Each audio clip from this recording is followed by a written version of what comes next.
Welcome back to another episode of the biggest what ifs in the theme park industry. This is part 7. If you have an idea for the next episode, leave a comment down below starting with the words what if. I'd really appreciate that. In the meantime, for this episode, let's start with Memes RCT. What if Michigan's Adventure was sold off to Herschend Family Entertainment instead of Legacy Cedar Fair? This park originally opened way back in 1956. I actually didn't know that this park has been open for so long. It opened back in 56 as Deer Park. In 1968, Roger Jordan purchased the park, and he operated the park all the way until 2001 when Cedar Fair purchased it. In case anyone is interested, it lost the Deer Park name in 1972 when it started to go by the name Deer Park Funland. It kept this name until 1987. From 1988 on, it has been known as Michigan's Adventure. Cedar Fair really has not done this park any favors. Their last major coaster was back in 2008, and that was a relocation. So their last original thrill coaster was before Cedar Fair's time. Pretty embarrassing.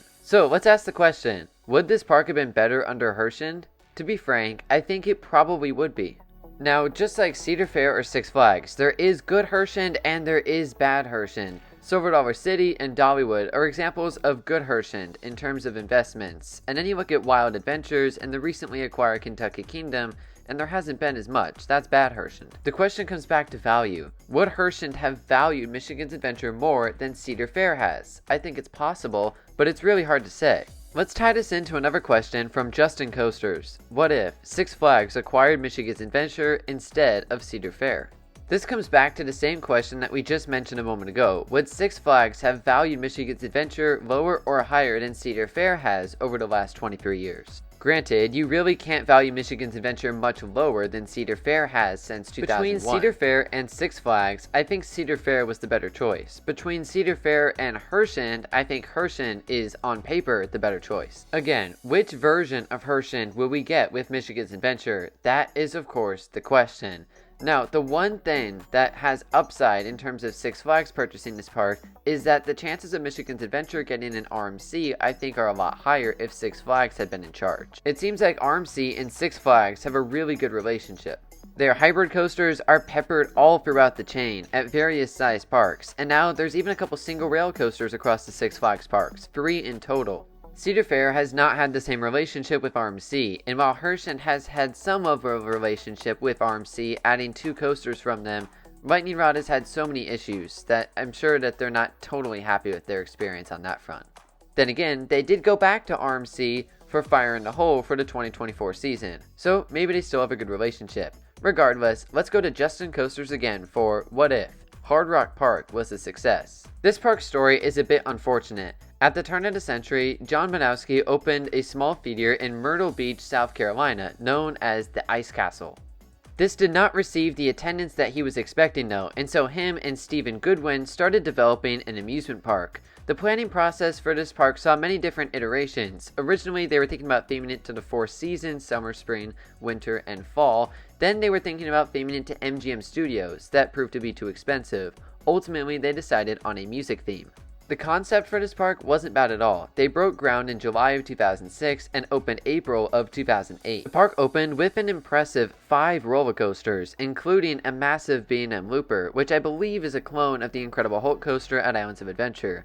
Unfortunately though, due to financial issues, it closed later that year on September 24th. It did reopen, however, as Freestyle Music Park in May of 2009, but unfortunately permanently closed at the end of that season due to financial problems and lawsuits. This park had a lot of potential, it really did. If the attendance had been better, I think that this park would really have grown into a nice amusement park, and maybe even given Carowinds up in Charlotte a little bit of competition. That said, if they stuck to the solely music theme, I think there is a limit in terms of how many themed attractions they could do. Music is awesome, I love it, but there is a limit to the things you can do with it in terms of theming attractions. Megan Nunn, what if Shockwave had survived and they demolished Whizzer in 2002? So this is speaking of Shockwave and Whizzer, both located at Six Flags Great America in Gurnee, Illinois. Great America wanted to add a new roller coaster for the 2003 season, and they decided on a B&M flying coaster, Superman Ultimate Flight. They did indeed add this coaster for the 2003 season, but originally they were looking to put this coaster on the plot of land where the beloved Whizzer stood. That seemed to be the original plan, but parkgoers did not like that. Fans of the park did absolutely everything they could to save this ride. And with their diligence, they were able to do it. Whizzer, which was an opening day attraction back in 1976, has stood the test of time and still remains operating at Great America to this day. So, park officials looked elsewhere and decided that Shockwave was the ride to go. It was removed in 2002, making way for the flying coaster Superman. I heard that this 1988 edition was not particularly enjoyable despite its heightened speed. I recently rode Viper for the first time at Six Flags Magic Mountain, a coaster that has an extremely similar layout and in general is a very similar ride. I just made a review for this coaster a few weeks ago and I can link that above, but in general I wasn't the biggest fan, so I'm not too surprised to hear that Shockwave was another rough ride. Judging based off of how Viper is running in 2024 and comparing that to how Whizzer is running in 2024, it's safe to say that Great America made the right decision. If they ultimately had made the other decision and removed Whizzer and kept Shockwave, I think that you would have had a lot of unhappy park fans. Would that have caused a decline in attendance and therefore a decline in investment? I'm not going to go that far, but I will say that Six Flags Great America definitely made the correct decision. Let's go to Daisyland. What if Windjammer at Knott's had been built by a different manufacturer? This actually ties back to my last video where I talked about 10 coasters that were built by the wrong manufacturer.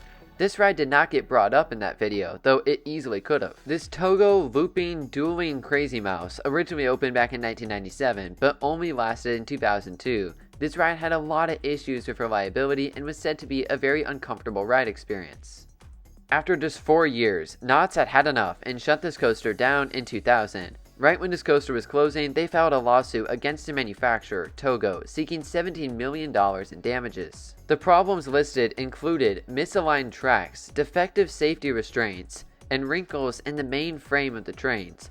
In October 2003, the jury rejected this lawsuit after a 5-week trial. Even if they didn't win, that just goes to show how big of a problem this coaster was for Knott's Berry Farm. So let's look elsewhere. What other manufacturers could have built a ride like this in 1997? Aerodynamics would have been very interesting. They were really starting to turn a corner at that time, and they built looping coasters and Wild Mice, so maybe they could have made it work. Of course, you also have companies like B&M and Intamin, who probably could have done a much better job than Togo. The reality is, I don't think anyone could have done worse than Togo, so any other manufacturer probably would have been a better choice. Last one for today comes from Connor Ford. What if Cedar Fair had never bought the Paramount parks? I saved this one for the end. This is probably the best one that we've had in this episode. In 2006, Cedar Fair purchased all 5 of the Paramount amusement parks. This purchase definitely burned a hole in their wallet, costing over $1 billion, but it doubled the size of the chain. It's hard to imagine a legacy Cedar Fair chain without Carowinds, California's Great America, Kings Dominion, Kings Island, and Canada's Wonderland. Especially because 3 of those 5, Carowinds, Canada's Wonderland, and Kings Island, became some of the favorites of the Cedar Fair chain. So, let's start here. Would this move have been better for the Cedar Fair chain?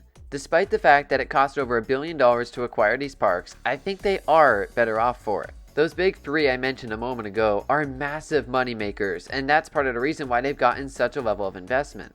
So to put it simply, I think this was the correct move by Cedar Fair, especially because what if another chain had acquired them and they would have grown? Then Cedar Fair could have really fallen behind. Now, when we look at the individual parks themselves, they're also definitely better off. No offense to Paramount, I don't think they did a great job running their parks. The character interactions and IPs that were used throughout the parks were done well at points, but the coaster additions were pretty lacking for the most part. For the most part, when Cedar Fair took over those 5 parks, they really transformed them and added much better roller coasters than Paramount had ever done. Part of that is because we've progressed and coasters have gotten better and better, but Cedar Fair also invested into better companies. So I think we can all agree that Cedar Fair was a nice breath of fresh air for the Paramount parks. But let's answer the question, what if Cedar Fair hadn't purchased these parks? Ultimately, I think the answer is pretty simple. They just would have been sold to someone else. Maybe as a group still, even though that's very expensive, and because of that, maybe individually. The reality is that Paramount did not want to be operating theme parks when they sold them in 2006. They were moving on from that branch. And so, while they would have found a buyer, I think Cedar Fair was probably the best choice in that scenario. So, there you have it, part 7 of the biggest what ifs in the theme park industry. Please, please, please let me know down below if you have any ideas for the next episode. Please start those comments with the words what if. I really, truly appreciate you all stopping by. Thank you all for watching, and I'll see you next time.